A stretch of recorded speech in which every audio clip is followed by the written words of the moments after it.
வீரமும் காதலும் தமிழரின் அடையாளங்கள். அதாவது சாதி வெறியற்ற வீரமும் காதலும் தமிழரின் அடையாளங்கள். ஏறு தழுவலை அப்படி ஒரு வீரத்தின் அடையாளமாகவே தமிழர்கள் என்றென்றைக்கும் கருதி வந்திருக்கிறார்கள். எனவேதான் அதற்கு ஒரு தடை என்று வந்தபொழுது இளைஞர் பட்டாளம் துடித்தெழுந்தது. பெருத்த போராட்டத்திற்கு பிறகு அந்த தடை உடைபட்டது. இதோ இன்று நாளும் ஓர் ஊரில் ஜல்லிக்கட்டு என்ற ஏறு தழுவல் என்ற மஞ்சு விரட்டு நடைபெற்றுக் கொண்டிருக்கிறது. இவை ஒவ்வொன்றுக்கும் என்ன வேறுபாடு என்பதையெல்லாம் நாம் விரிவாக இன்று பேசவிருக்கிறோம். இன்று நாம் புதிய தலைமுறையில் நேரடியாக ஒளிபரப்பிக் கொண்டிருப்பது மதுரை அவனியாபுரம் ஜல்லிக்கட்டு. இந்த ஜல்லிக்கட்டின் சிறப்புகள் குறித்தும் காளைகளின் வகைகள் குறித்தும் பழங்கால தமிழ் இலக்கியங்களில் இது எப்படியெல்லாம் எடுத்தாளப்பட்டிருக்கிறது என்பது குறித்தெல்லாம் மிக விரிவாக பேசுவதற்காக நம்மோடு திரைப்பட நடிகர், எழுத்தாளர், பேச்சாளர், தமிழ் அறிஞர், பேராசிரியர், மதுரை தியாகராசர் கல்லூரியின் தகைவுறு பேராசிரியர், சிறப்பு பேராசிரியர் திரு கு. ஞானசம்பந்தன் அவர்கள் நம்மோடு அமர்ந்திருக்கிறார்கள். வணக்கம் ஐயா. வணக்கங்க, ரொம்ப மகிழ்ச்சி. அதிரும் அவனியாபுரம் என்ற தலைப்பில் நம்ம நேரடி ஒளிபரப்பு பண்ணிட்டு இருக்கோம். ஆமா, ஐயா கிட்ட அதிரடி கேள்வியோட மாடு பிடிச்சதுண்டா? சின்ன பிள்ளையா இருக்கிறப்ப, அது கண்ணுக்குட்டியா இருக்கப்ப பிடிச்சதுண்டு. ஏன்னா நாங்கள் 2 பேரும் ஒத்து போகணும் இல்லையா, ஏன் உயரத்துக்கு அது உயரத்துக்கும். அதனால கிராமத்தில் இருந்ததன் காரணமாக இந்த கண்ணுக்குட்டிகளை பிடிச்சி விளையாடி இருக்கிறோம். நீங்கள் முதலே சொன்னீங்கல்ல ஜல்லிக்கட்டு மஞ்சு விரட்டுன்னு, இந்த மஞ்சு விரட்டில் கூட முதல்ல இந்த கண்ணுக்குட்டிலாம் இறக்கி விடுவாங்க. அப்போ அது கழுத்தில் இருக்க கரும்பு துண்டு எடுக்கிறதுக்காக பிடிச்சதுண்டு. ஜல்லிக்கட்டு மாடு பிடிச்சதில்லை. மதுரையிலிருந்து இதற்காகவே நீங்க விமானம் ஏறி சென்னைக்கு வந்து இந்த அரங்கிற்கு வந்தமைக்கு ரொம்ப மகிழ்ச்சி, ரொம்ப நன்றி. பறந்து வந்த மாதிரி தான் வந்திருக்கிறேன். அவனியாபுரத்தை தாண்டியே வந்திருக்கிறேன். அதான் ஆச்சரியம். வழக்கமா நீங்க நேரில் கண்டு அந்த வழக்கம் உண்டு? நல்ல அதாவது நான் பிறந்தது சோழவந்தான். சோழவந்தானை சுற்றி இருக்கக்கூடிய எல்லா ஊர்களையும் ஜல்லிக்கட்டு நடக்கும். அதில் குறிப்பாக வந்து அலங்காநல்லூர், பாலமேடு, அது தவிர கீழப்பட்டின்னு ஒரு ஊர். எங்கள் வீட்டு வாசல்லையே சோழவந்தானில் பேட்டாகிராத்தில் எங்கள் வீட்டு வாசல்லையே அந்த ஜல்லிக்கட்டுக்கான வாடி வாசல் போட்டு பாதிக்கு மேலே ஜனம் எங்கள் வீட்டு ஓட்டை உடச்சி நாங்கள் அதோடு உட்காந்து பார்த்து அந்த அனுபவம் எனக்கு உண்டு. நான் அப்போ வந்து 6ஆம் கிளாஸோ 7ஆம் கிளாஸோ படிச்சுட்டு இருக்கேன். அதனால் மாடுகளை பார்க்குறதும் ஜல்லிக்கட்டை பிடிக்கிறதும் இதெல்லாம் வந்து நல்ல அனுபவங்களாக இருக்கு. சோழவந்தான்காரர்களுக்கு தமிழும் தமிழ் பண்பாடும் கைவந்த கலை. ஆனால் ஒரு சில சோழவந்தான்காரர்களுக்கு தான் தமிழும் தெரிய மாட்டேங்குது, தமிழ் பண்பாடும் தெரிய மாட்டேங்குது, வேற ஒரு விஷயங்கள் அர்ச்சிக்கிறாங்க. அது வந்து ஆத்து கப்பால அது வந்து அது தெங்கரை மொழிப்பள்ளம்னு வச்சிருப்பாங்க. இந்த பக்கம் சோழவந்தான் வந்து பழம்பெருமை மிக்க ஊர். சரி, அரசியல் வேண்டாம்னு சொல்லிக்கிட்டே அரசியல் பேசலாம். அரசன் சண்முகனார் போன்ற தமிழறிஞர்கள் பிறந்த இடம் சோழவந்தான். அவர் சேதுபதி பள்ளியில் வேலை பார்த்துட்டு எனக்கு வேலை வேண்டாம்னு எழுதி கொடுத்த இடத்துல தான் பாரதியார் வந்து ஜாயின் பண்ணுறார். மகாகவி பாரதியார் வந்து வேலை பார்த்த இடம் வந்து சேதுபதி ஸ்கூல். அது சோழவந்தாங்காரர் வந்து வேண்டான்ட்டு வந்த இடம் வந்து. உங்கள் தந்தையாரும் தமிழ் அறிஞர் தான்? ஆமா, தமிழாசிரியர். குருவும் கூட குருநாதனின் பையன் என்பதால் குரு ஞானசம்பந்தன் பொருத்தமா அமைஞ்சிருக்கு. நிச்சயமா. இப்ப நம்ம பார்த்துட்டு இருக்கிற அந்த அவனியாபுரத்தை பத்தின உங்களுடைய நினைவுகளை இப்போ மதுரையை சுற்றி இருக்கக்கூடிய அந்த ஊர்கள் பேர்கள்லாம் ரொம்ப அழகாக இருக்கும். எப்படின்னா விராட்டிபத்து, அச்சம்பத்தும்பாங்க. இந்த இது வந்து பல்கலைக்கழகம் போகிற வழியில் இருக்குது. அச்சன்பத்து அப்படின்னா சொக்கநாதருடைய அச்சன், அவருக்கான நிலங்கள் இருக்கிற இடம் வந்து. பிராட்டி அவள் தான் மீனாட்சி, கடாதகை பிராட்டி, அவள் பேரில் இருக்கிற அந்த பகுதிகள் அதெல்லாம் வந்து பிராட்டி பத்துமா. அது மாதிரி அவனியாபுரம், அலங்காநல்லூர்னா என்னன்னா திருவாசக பெயர்கள் மாதிரி இருக்கு, அது மாதிரி இருக்கும். ஆமாம், 10 சொல்கிறீங்க இல்லையா, அது மாதிரி. அலங்காநல்லூருங்கிறது என்னென்னா அலங்காரம் செய்வதற்காக மீனாட்சி அம்மைக்கு வேண்டியதெல்லாம் பண்ணுறதுனால நல்லூர் என்பது நிறைய உண்டு. சமய நல்லூர், இந்த மாதிரிலாம் கல்வெட்டுக்கள் நீங்கள் பார்த்துருப்பீங்க. யாழ்ப்பாணத்தில் கூட உண்டு, இருக்கு. யாழ்ப்பாணம் நல்லூர் உண்டு. இந்த மாதிரி இந்த அலங்காரம் செய்கிற ஊர், அதெல்லாம் அலங்காநல்லூர். அதான் இப்போ ஜல்லிக்கட்டுக்கு பேர் போன இடமா இருக்குது. இந்த அவனியாபுரம்ங்கிறது, அந்த அவனிங்கிறது உலகம், இந்த அவனி சூழ்ந்த பகுதி அப்படின்னு சொல்லக்கூடிய பழைய ஊர்களுக்கு பேர் வைப்பாங்க. புறம் என்ற ஒரு பகுதி அப்படின்னு பேர் உண்டு. அந்த ஊரில் தான் இப்போ நடக்க போகுது. நீங்கள் கொடுத்துருக்கிறதே நல்லா இருக்குது. அதிரும் அவனியாபுரம்ங்கிறதே நல்ல டைட்டில் கொடுத்துருக்குறீங்க. இன்றைக்கி ரொம்ப அழகான விஷயம் என்னென்னா, அந்த எல்லாரும் ஒரு ஒரு சீருடையோடு இருக்கிறது ரொம்ப நல்லா இருக்குது. எல்லோரும் இது நான் உள்ளே நுழையிற போது விமான நிலையத்துக்கு வந்துட்டு இருந்தேன். அப்போ எல்லாரும் அதுக்கான தயாரிப்போடு இருந்தாங்க. என்னுடைய காரை வரும்போது கூட நானும் பேசத்தான் போகிறேன்னு சொன்னேன். நம்ம ஒரு இது கூட புதுக்கவிதை நீங்கள் படிச்சிருப்பீங்க. நம் ஊரில் உழைப்பாளிகள் கூட சிலையில் கூட உழைத்து கொண்டு தான் இருக்கிறார்கள், அரசியல்வாதிகள் சிலையில் கூட பேசிக்கொண்டு தான் இருக்கிறார்கள் அப்படின்னு ஒரு கவிதை வரும். இப்போ நம்ம ஜல்லிக்கட்டு கூட பேசத்தான் செய்கிறோம் எங்களை மாதிரி ஆட்கள்லாம். நீங்க சொன்னீங்களே அந்த உடை, அந்த எல்லோ உடைக்கு எல்லோரும் எல்லோ உடை அணிந்திருப்பதற்கு என்ன காரணம்? அது ஒவ்வொரு ஊருக்கும் ஒரு இல்லை, இந்த தடவை அப்படி இருக்கலாம். ஒன்று, மாடுபிடி வீரர்கள் வந்து யாருன்னு தெரிஞ்சுக்கிறதுக்கு ஒரு பள்ளிக்கூடத்து பையன், கல்லூரி அப்படி சொல்கிறோம்ல, அது மாதிரி அது கூட இருந்திருக்கலாம். இன்னொன்று, எல்லோங்கிறது நமக்கு மங்களகரமான ஒரு விஷயம். அது எப்போவுமே மஞ்சள் கலந்துக்கலாம் அப்படின்னு சொல்லுவோம். பத்திரிக்கை இப்படி மஞ்சள் தடவை தர்ற மாதிரி புது சட்டை எடுத்தாலே இந்த இடத்துல ஒரு இது போட்டுக்கிடுவோம், கோடி போட்டுக்கிறோம். அது மாதிரி இது ஒரு மங்களகரமான விழா அப்படின்னு காட்டுறதுக்காக அப்படிதான் இருக்கணும், வேற எந்த காரணமும் இருக்கக்கூடாது. ஆனா நீங்க சொல்ற மாதிரி இந்த ஊருக்கு இப்ப இது, அந்த ஊருக்கு ஒருவேளை ஜல்லிக்கட்டு இது மாறுறப்ப அலங்காநல்லூர்ல வேற யார் இருந்தாலும் இருக்கலாம், சொல்ல முடியாது எப்படின்னு. ஆனா வெற்றிக்கு பிறகு முதல் இதுதான். ஏறத்தாழ ஒரு 2 ஆண்டுகளுக்கு பிறகு இந்த அவனியாபுரத்துல இந்த ஜல்லிக்கட்டு நடக்குது. 913 காளைகள் 1000 நெருங்கிருச்சு. 1050 மாடுபிடி வீரர்கள் பதிவு செஞ்சிருக்காங்களாம். இவர்களுக்கு சரிக்கு சமமா சற்றேறக்குரிய 500 காவலர்கள் பாதுகாப்பு பணிகள் இருக்காங்க. 2 பேருக்குமா சேர்த்து? காவலர்கள் வந்து மாட்டுக்கும் இருக்கணும், இவங்களுக்கும் இருக்கணும். அதுக்காக மாட்டுக்கு இருப்பாங்க, மனிதர்களுக்கு இருக்குன்னு விரும்புவோம். மதுரை மாநகர காவல் ஆணையர் சைலேஷ்குமார் யாதவ், அந்த பொருத்தம் பத்தியா சைலேஷ்குமார் யாதவ், இதை காலைல 8 மணில இருந்து இது நடந்துட்டு இருக்கு. நம்ம நேரடியாக ஒளிபரப்பு பார்த்துட்டு இருக்கிறோம். இப்ப 913 காளைகள்னா கிட்டத்தட்ட ஒரு 1.25 மணி நேரத்துல ஏறத்தாழ ஒரு 100-200 மாடுகள் வரைக்கும் அவிழ்த்தோடப்பட்டிருக்கலாம். ஆமா, சில மாடுகள் இப்ப இது வரைக்கும் ஒரு சில மாடுகள் அப்படி நின்று விளையாண்டதுன்னு சொல்லுவாங்க இல்லையா, அந்த காட்சிகள் எல்லாம் தரிசிக்க முடிஞ்சது. சும்மா மாடுகளை பத்தி பேசும்பொழுது உயிர் உணர்ச்சியா பேசுறாங்களோ நினைச்சுக்கிட்டு இருப்போம். இல்லைங்க, நின்னு குத்தி காளைன்னு பேரு அதுக்கு உண்டு. இப்ப நீங்க இலக்கியங்கள்ல நம்ம அதை பத்தி பேச போறோம்.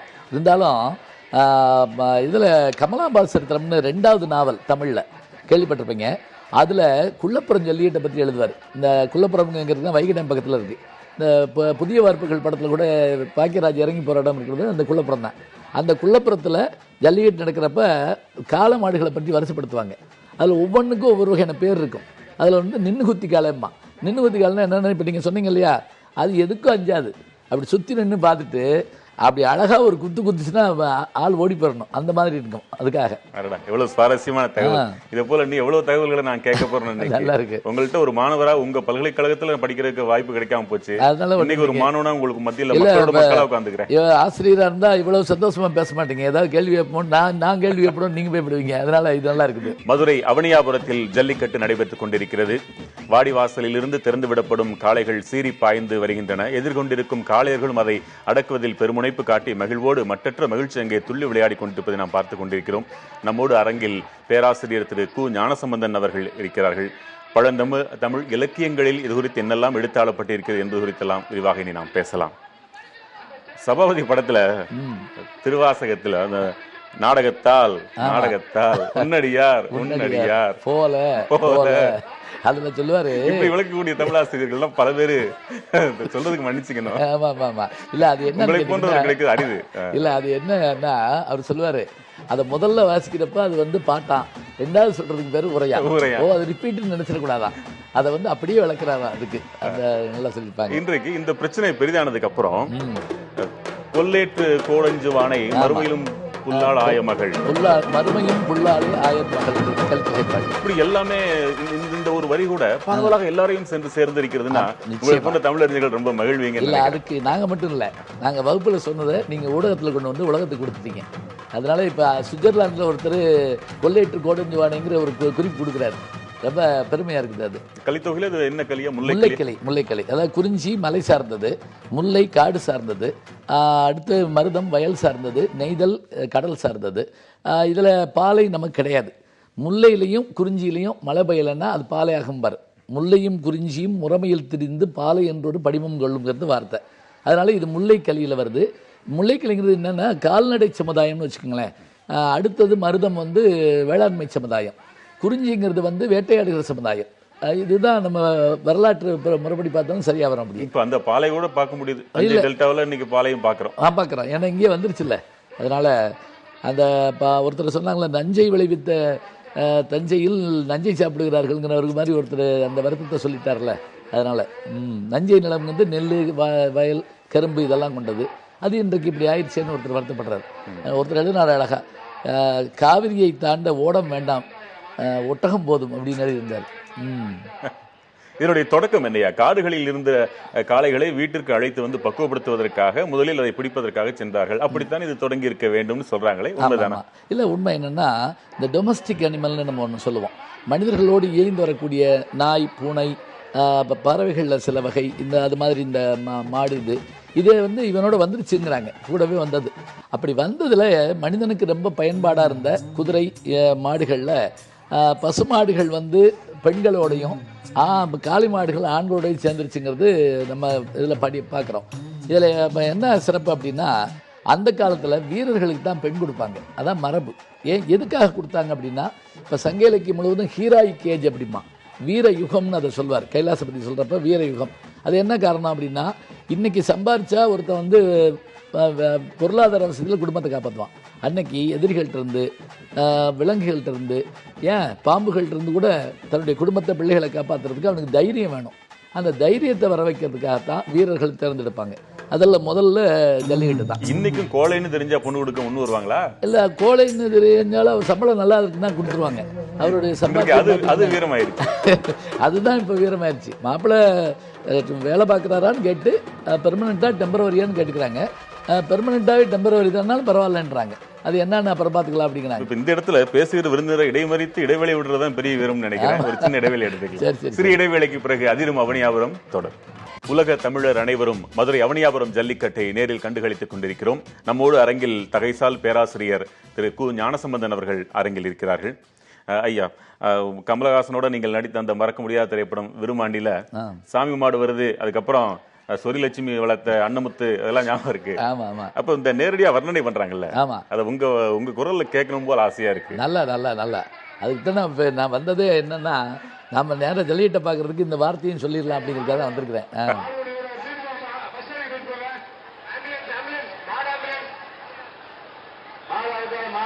இப்ப நேருக்கு நேரம் நிக்கிறாங்க இந்த வாடிவாசலுக்கு முன்னாடி. ஆமா, இதை பாருங்க, விலகி நிக்கணும் இல்லையா? விலகி நிக்கணும் கட்டாயமா. என்னன்னா, இதுல எல்லாரும் மாடு பிடிக்கிறதுலயே கூட அவங்களுக்குள்ள ஒரு கூட்டமைப்பு இருக்கும். எப்படின்னா, இந்த மாடு வந்தா நீ பிடி, இந்த மாடு வந்தா நான் பிடிக்கிறேன் அப்படின்னு முதல்ல கூட பேசி வச்சிருப்பாங்க. இதில் இன்னும் ஆச்சரியம் என்னென்னா, 2 நாளைக்கு முதலே போய் கூட அந்த மாட்டை அவங்க வந்து நோட்டம் பார்க்குறது ஒன்று உண்டு. இன்னார் வீட்டை மாட்டை பிடிக்க போகிறோம்னு சொன்னால் அந்த மாடுனுடைய தன்மை என்னங்கிறத முதல்ல பார்ப்பாங்க. இந்த வண்டியை ஓட்டி பார்த்துக்கிட்டு புதுக்கார் வாங்குவாங்கள சில பேர், அது மாதிரி மாட்டோட பழகி பார்க்குறது வந்து உண்டு. ஏகப்பட்ட உள்குத்து வேறு இருக்கும். ஆனால் அதை விடவும் மாட்டாங்க, அவங்க வெளியே காட்டாமலே வச்சுருப்பாங்க. நீங்கள் நல்லா பார்த்தீங்கன்னா டூப்ளிகேட் மாடல்லாம் பார்த்துருக்கேன். இந்த மாடு நினச்சிட்டு இருப்பாங்க, அங்கே வேறு மாடு வரும்னா எப்படி தெரியுங்கன்னா, இதே மாதிரி அதுவும் இருக்கும். அது அவங்க இப்போலாம் நிறைய விதிகள் கொண்டு வந்துட்டாங்க, அப்போல்லாம் அப்படி இல்லை, சாதாரணமாக வரும் மாடு. இங்கே பாருங்க, அதை இதில் என்னன்னா, மாடு வெளியே வர்ற வேகம் மாதிரியே நம்முடைய இளைஞர்களும் அதே வேகத்தோடு போவாங்க.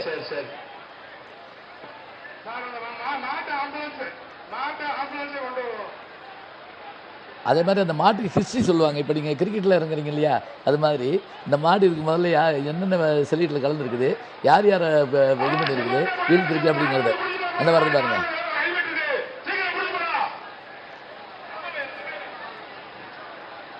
இந்த சுற்று வட்டாரத்தில் என்ன வகை மாடுகள் அதிகம்?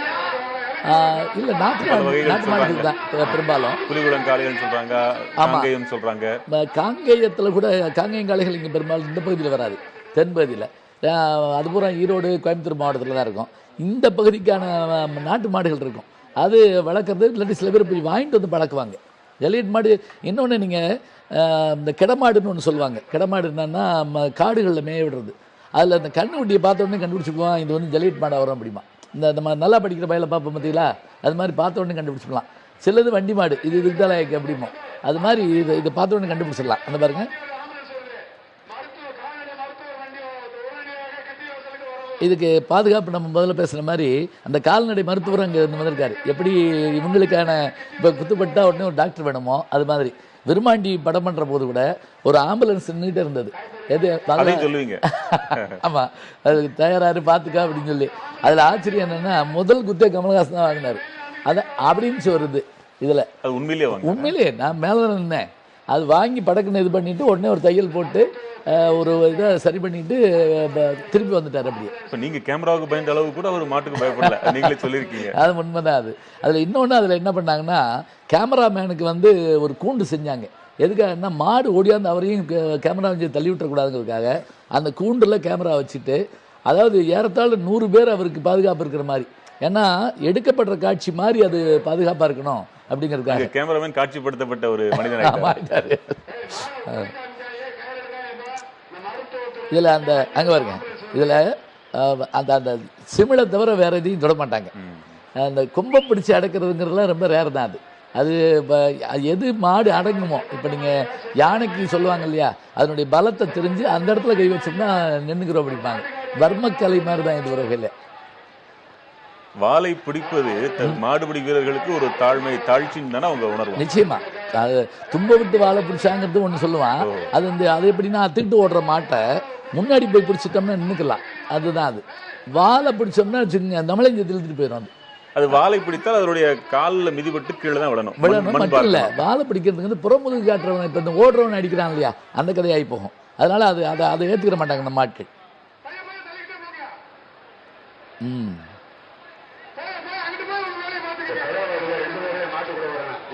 இதுல என்னன்னா, இந்த நம்ம விருமாண்டி படத்துல மெகாமன்றுன்னு ஒரு கேமரா வச்சிருந்தாரு கமல். இந்த பாருங்க, இந்த இப்போ வாடிவாசல் காட்டுறாங்கன்னா மேலே அந்த கேமராவை தொங்க விட்டுருந்தாங்க. அது எப்படின்னா பெண்டில் மாதிரி இப்படி போயிட்டு வரும். இப்போ மாடு உள்ளே இருந்து வருதுன்னு வச்சுக்கோங்களேன், உள்ளே வந்து வெளியே போகிற வரைக்கும் காட்ட முடியும். இப்போ நம்ம இந்த இதுகள் அந்த மாதிரியான இதுகள்லாம் இல்லை. இப்போ